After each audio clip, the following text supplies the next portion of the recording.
बिहार में जो इफ्तार पार्टी हुई है उसका असर पूरे देश में तो दिखाई दे ही रहा है, लेकिन सबसे बड़ा असर दिल्ली के भाजपा दफ्तर में दिखाई दे रहा है, जो बहुमंजिला है, बावजूद उसमें हलचल है।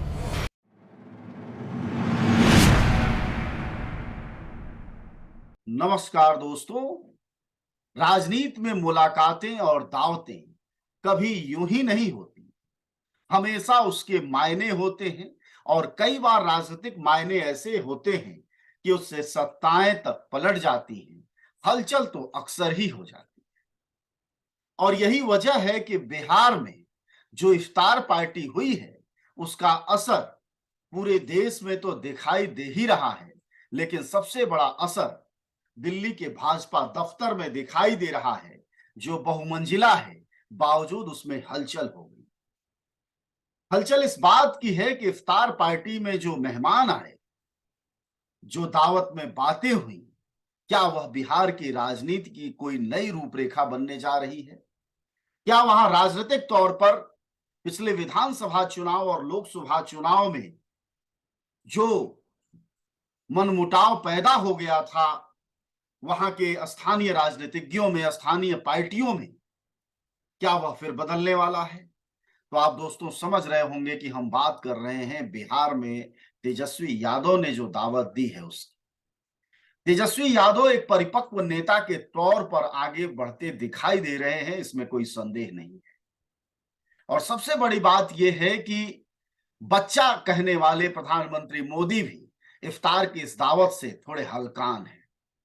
भारतीय जनता पार्टी के दफ्तर में भी हलचल है और पीएमओ में भी हलचल है कि आखिरकार वर्षों से जिस व्यक्ति के लिए ताला बंद था पप्पू यादव, वह इफ्तार में कैसे पहुंचा। और उससे भी बड़ी बात यह कि एनडीए में आजीवन सहयोगी रहे रामविलास पासवान के पुत्र चिराग पासवान भाई तेजस्वी के पास कैसे पहुंच गए इफ्तार में। और सबसे बड़ी बात, चचा नीतीश कुमार के पैर भी छुए। तो आप सब जानते हैं दोस्तों कि ये यूं ही नहीं है। जैसा कि देखा जा रहा है कि भारतीय जनता पार्टी की राजनीति में लगातार तानाशाहियां बढ़ती जा रही और विपक्षी और स्थानीय राजनीतिक दलों को, जो क्षेत्रीय राजनीतिक दल जिन्हें कहते हैं, उनके अवसर लगातार सिमटते जा रहे हैं। ऐसे में विपक्ष इस बात को बहुत गहराई से समझने लगा है कि अगर 2024 के चुनाव में अपनी नैया पार लगानी है तो जाहिर तौर पर उसका सेंट्रल पॉइंट बिहार होगा। बिहार में 2019 में भाजपा ने कुल 40 लोकसभा सीटों में से 39 सीटें जीती हैं और अभी वह 40 का दावा कर रहे हैं। उस दावे के पीछे कितना सच है कभी और बातचीत में, लेकिन चिराग पासवान, तेजस्वी यादव, नीतीश कुमार, पप्पू यादव और उस दावत में सबसे बड़ा सहयोगी दल जो बिहार में है तेजस्वी और नीतीश की पार्टी का, जिसका कांग्रेस, उनके भी प्रदेश के प्रमुख पहुंचे थे, वामपंथी पार्टियों के भी नेता पहुंचे थे। ऐसे में आप इस पूरे इफ्तार के दावत को एक राजनीतिक बदलाव की दावत के रूप में भी देख सकते हैं। और उससे एक उम्मीद भी जगती है कि जिस तरह से बिखरा हुआ विपक्ष बिहार में दिखाई दे रहा था, वह चिराग पासवान के आने से बदल गया है। वैसे भी राजनीतिक जानकार बार बार इस बात को दोहराते हैं, आप सब परिचित होंगे इस राजनीतिक विश्लेषण और थीसिस से, कि बिहार में जिस भी खेमे में दो पार्टियां होती हैं, सरकार उसी की बनती है। यानी एक समय में भाजपा और जदयू एक साथ थे तो आरजेडी अलग थलग थी, अब आरजेडी और जदयू एक साथ हैं तो भाजपा अलग थलग।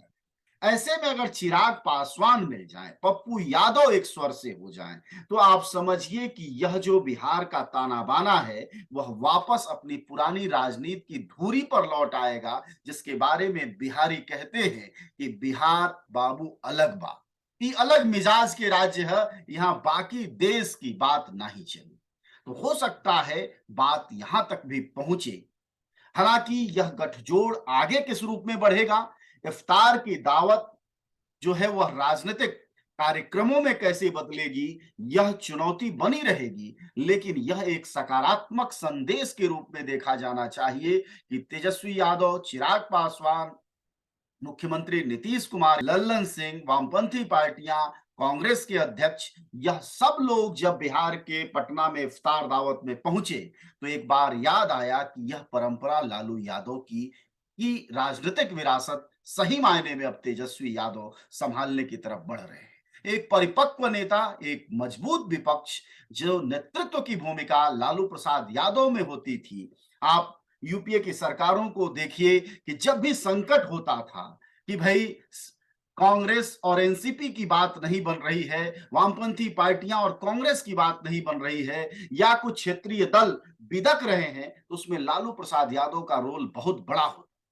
वह रोल अब तेजस्वी यादव का बिहार की राजनीति में दिखाई दे रहा है और यह एक सकारात्मक लक्षण है। इससे उम्मीद है कि उत्तर प्रदेश में अखिलेश यादव को भी उत्साह मिलेगा और उन्हें भी लगेगा कि एक नेतृत्व की भूमिका की तरफ बढ़ा जाना चाहिए, जिसमें यूपी का विपक्ष भी बिल्कुल एकजुट दिखाई दे, क्योंकि बिहार और उत्तर प्रदेश 80 और 40 लोकसभा की सीटें, कुल 120 लोकसभा की सीटें हैं, जो अकेले दक्षिण के कई राज्यों के बराबर है। तो यह चुनौती अगर विपक्ष महसूस करता है और बिहार और उत्तर प्रदेश एक मजबूत विपक्ष का साउंड करने लगता है, तो सरकारी तानाशाही, डेमोक्रेसी यानी लोकतंत्र पर हो रहे हमले, ईडी सीबीआई को जेबी बना लेने की जो राजनीतिक परंपरा दिखाई दे रही है इस देश में, वह संभवतः थोड़ी दरकती हुई नजर आएगी। अगर आप लोगों का यह विश्लेषण ठीक लगा हो तो वीडियो आगे बढ़ाएं।